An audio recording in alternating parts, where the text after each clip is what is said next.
بسم اللہ الرحمن الرحیم۔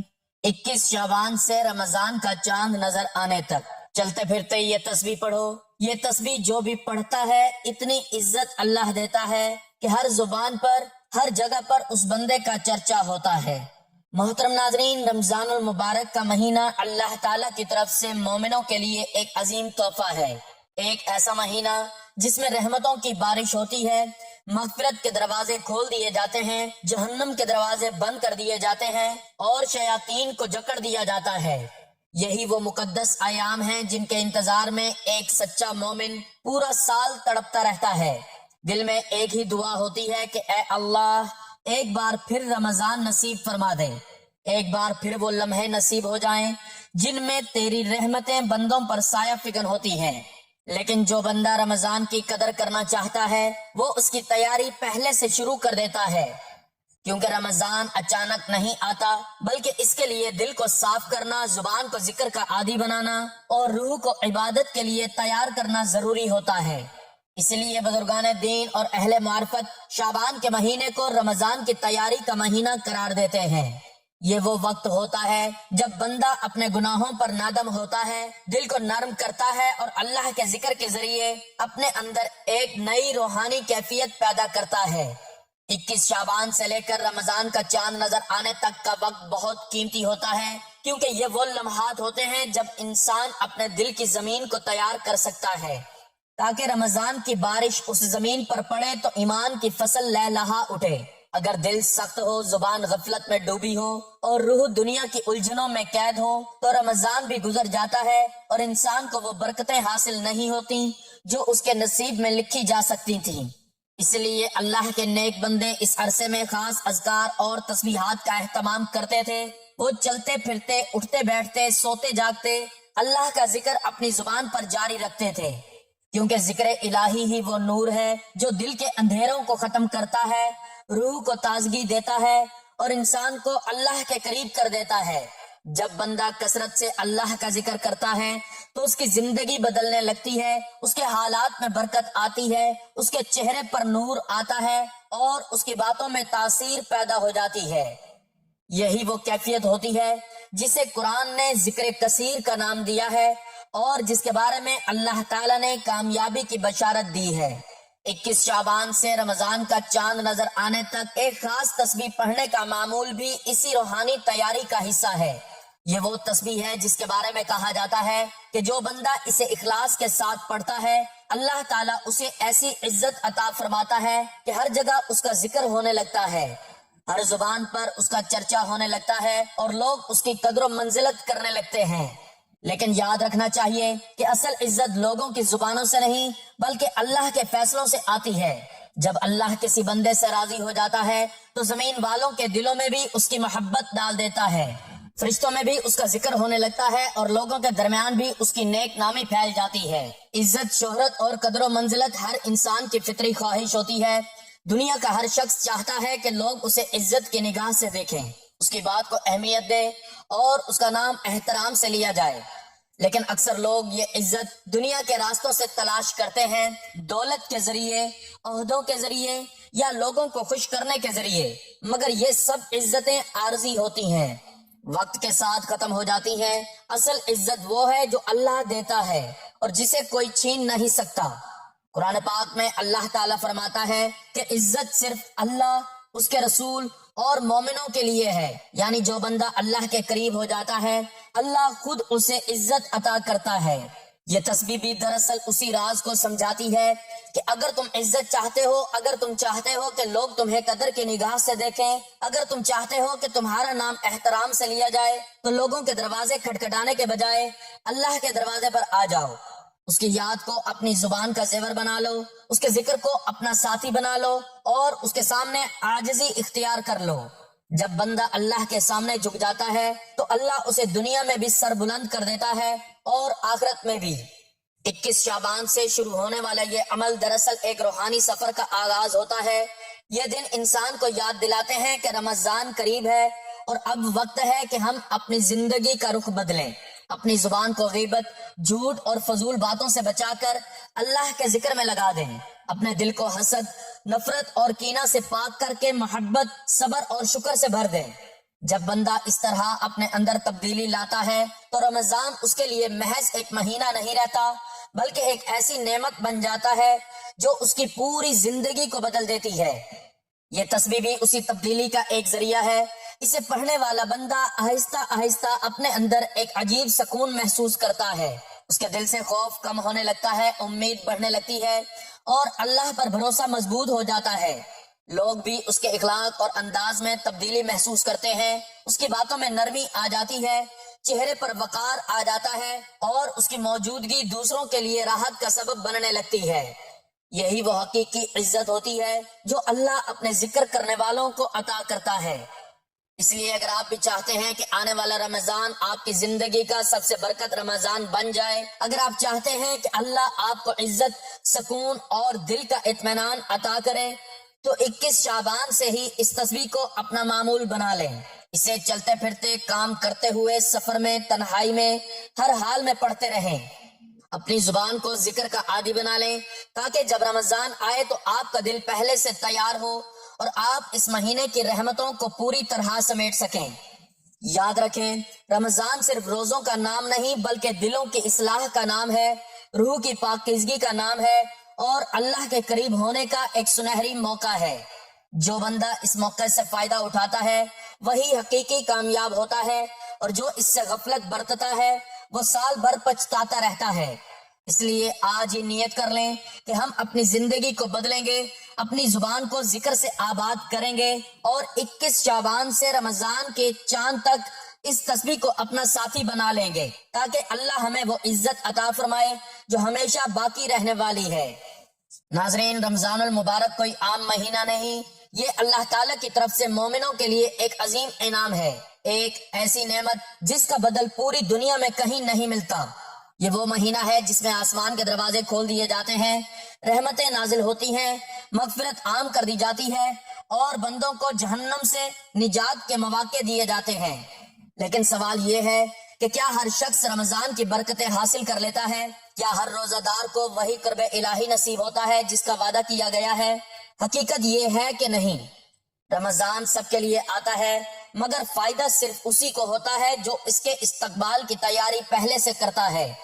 اسلام ہمیں یہ نہیں سکھاتا کہ ہم عبادت کو اچانک شروع کریں، بلکہ ہمیں تدریج، تیاری اور شعور کے ساتھ اللہ کی طرف بڑھنے کا درس دیتا ہے۔ یہی وجہ ہے کہ نبی کریم صلی اللہ علیہ وآلہ وسلم نے شعبان کو خاص اہمیت دی ہے۔ حضرت عائشہ رضی اللہ تعالی عنہا فرماتی ہیں، میں نے رسول اللہ صلی اللہ علیہ وآلہ وسلم کو شعبان کے مہینے سے زیادہ کسی مہینے میں نفلی روزے رکھتے نہیں دیکھا۔ یہ حدیث ہمیں واضح پیغام دیتی ہے کہ شعبان دراصل رمضان کی تیاری کا مہینہ ہے۔ یہ وہ وقت ہے جب بندہ اپنے دل کو سنوارتا ہے، اپنی زبان کو ذکر کا عادی بناتا ہے اور اپنی روح کو عبادت کے قابل بناتا ہے۔ خاص طور پر 21 شعبان سے رمضان کا چاند نظر آنے تک کا وقت انتہائی قیمتی ہوتا ہے، کیونکہ یہی وہ دن ہوتے ہیں جب انسان اگر چاہے تو اپنی تقدیر کا رخ بدل سکتا ہے۔ ہم ایک ایسے دور میں جی رہے ہیں جہاں انسان کے پاس سب کچھ ہے مگر سکون نہیں، دولت ہے مگر برکت نہیں، تعلقات ہیں مگر اخلاص نہیں، شہرت ہے مگر عزت نہیں۔ لوگ ایک دوسرے کے پیچھے باتیں کرتے ہیں، الزام لگاتے ہیں اور دلوں میں حسد، کینہ اور نفرت پال لیتے ہیں۔ ایسے ماحول میں ہر انسان کی ایک خاموش خواہش ہوتی ہے، کاش لوگ مجھے عزت دیں، کاش میری بات کو اہمیت دی جائے، کاش میرا ذکر خیر ہو۔ لیکن افسوس، ہم اس عزت کو غلط دروازوں پر تلاش کرتے ہیں۔ ہم لوگوں کو خوش کرنے میں لگ جاتے ہیں، دنیا کے سہارے پکڑ لیتے ہیں، حالانکہ قرآن ہمیں بالکل صاف راستہ دکھاتا ہے۔ اللہ تعالیٰ فرماتا ہے، جو شخص عزت چاہتا ہے تو عزت تو ساری کی ساری اللہ ہی کے لیے ہے۔ یہ آیت ایک اصول طے کر دیتی ہے، عزت اللہ کے ہاتھ میں ہے، لوگوں کے ہاتھ میں نہیں۔ جب اللہ کسی بندے سے محبت کرتا ہے تو اس کے دل میں اپنا ذکر ڈال دیتا ہے اور پھر اسی ذکر کے بدلے اس بندے کو وہ مقام عطا کرتا ہے کہ زمین والے بھی اس کی قدر کرنے لگتے ہیں۔ نبی کریم صلی اللہ علیہ وآلہ وسلم نے فرمایا، جب اللہ کسی بندے سے محبت کرتا ہے تو جبرائیل کو حکم دیتا ہے کہ میں فلاں بندے سے محبت کرتا ہوں، تم بھی اس سے محبت کرو۔ پھر جبرائیل آسمان والوں میں اعلان کرتے ہیں اور زمین میں اس کے لیے قبولیت رکھ دی جاتی ہے۔ یہی وہ راز ہے جسے اکثر لوگ سمجھ نہیں پاتے۔ وہ سمجھتے ہیں کہ عزت طاقت سے آتی ہے، دولت سے آتی ہے، عہدے سے آتی ہے، حالانکہ اصل عزت ذکر الہی سے آتی ہے، عاجزی سے آتی ہے اور اللہ سے جڑنے سے آتی ہے۔ اسی پس منظر میں 21 شعبان سے رمضان کے چاند تک چلتے پھرتے پڑھی جانے والی تسبیح کی اہمیت سامنے آتی ہے۔ یہ کوئی جادوئی عمل نہیں، نہ ہی کوئی دنیاوی نسخہ ہے، بلکہ یہ دراصل قرآن و سنت کے اس اصول پر مبنی ہے کہ جو اللہ کو یاد کرتا ہے اللہ اسے یاد کرتا ہے۔ قرآن میں اللہ تعالیٰ فرماتا ہے، تم مجھے یاد کرو میں تمہیں یاد کروں گا۔ سوچئے اگر اللہ ہمیں یاد کرنے لگے تو ہماری زندگی میں کیا باقی رہ جائے گا جو درست نہ ہو۔ اگر اللہ کسی بندے کو یاد کر لے تو پھر اس کی عزت، اس کی قدر، اس کا مقام سب خود بخود سمر جاتا ہے۔ یہی وجہ ہے کہ بزرگان دین فرماتے ہیں کہ شعبان کے آخری ایام میں کثرت سے ذکر کرنے والا بندہ رمضان میں ایسی روحانی کیفیت حاصل کر لیتا ہے جس کا اندازہ عام انسان نہیں لگا سکتا۔ اس کی زبان ذکر سے مانوس ہو چکی ہوتی ہے، اس کا دل اللہ کی طرف جھک چکا ہوتا ہے اور اس کی روح رمضان کی برکتوں کو قبول کرنے کے لیے تیار ہو چکی ہوتی ہے۔ اسلامی تاریخ اس حقیقت سے بھری پڑی ہے کہ اللہ نے اپنے ذکر کرنے والوں کو ایسی عزت عطا فرمائی کہ آج صدیوں بعد بھی ان کا نام احترام سے لیا جاتا ہے۔ نہ ان کے پاس محلات تھے، نہ خزانے، نہ فوجیں، مگر ان کے دل اللہ کے ذکر سے آباد تھے، اور یہی ان کی کامیابی کا راز تھا۔ یہ ویڈیو دراصل اسی راستے کی طرف ایک دعوت ہے۔ یہ یاد دہانی ہے کہ اگر ہم واقعی چاہتے ہیں کہ آنے والا رمضان ہماری زندگی بدل دے، اگر ہم چاہتے ہیں کہ اللہ ہمیں عزت عطا فرمائے، ہمارے نام کو نیکی کے ساتھ جوڑ دے اور ہمارے دلوں کو سکون عطا کرے، تو ہمیں 21 شعبان سے ہی ذکر کا سفر شروع کرنا ہوگا۔ شعبان کا مہینہ بظاہر ایک عام سا مہینہ محسوس ہوتا ہے، کیونکہ اس میں نہ تو رمضان جیسی فرض عبادت ہے اور نہ ہی ذی الحج جیسے بڑے شعائر، مگر حقیقت یہ ہے کہ شعبان وہ مہینہ ہے جو رمضان کے دروازے تک لے جاتا ہے۔ یہ وہ پل ہے جو بندے کو غفلت سے نکال کر عبادت کے میدان میں داخل کرتا ہے۔ اگر انسان اس مہینے کی قدر کر لے تو رمضان اس کے لیے رحمتوں کا سمندر بن جاتا ہے، اور اگر وہ اس مہینے کو غفلت میں گزار دے تو رمضان بھی عام دنوں کی طرح گزر جاتا ہے۔ نبی کریم صلی اللہ علیہ وآلہ وسلم نے اپنی عملی زندگی سے ہمیں سکھایا کہ شعبان دراصل رمضان کی تیاری کا مہینہ ہے۔ حضرت عائشہ رضی اللہ تعالی عنہا فرماتی ہیں، میں نے رسول اللہ صلی اللہ علیہ وآلہ وسلم کو شعبان کے مہینے سے زیادہ کسی مہینے میں نفلی روزے رکھتے نہیں دیکھا۔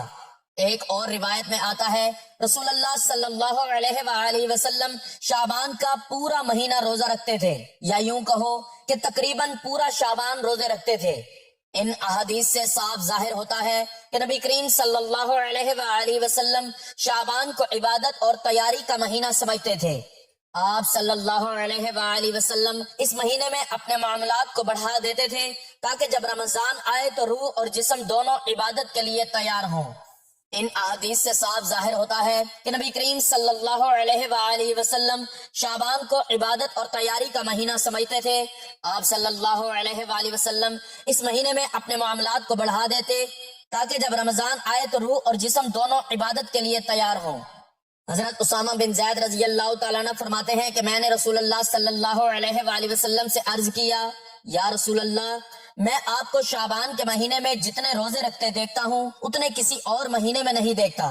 تو آپ صلی اللہ علیہ وآلہ وسلم نے فرمایا، یہ وہ مہینہ ہے جس سے لوگ غافل رہتے ہیں جو رجب اور رمضان کے درمیان ہے، اور یہ وہ مہینہ ہے جس میں اعمال رب العالمین کی بارگاہ میں پیش کیے جاتے ہیں، اور میں چاہتا ہوں کہ میرے اعمال اس حال میں پیش ہوں کہ میں روزے سے ہوں۔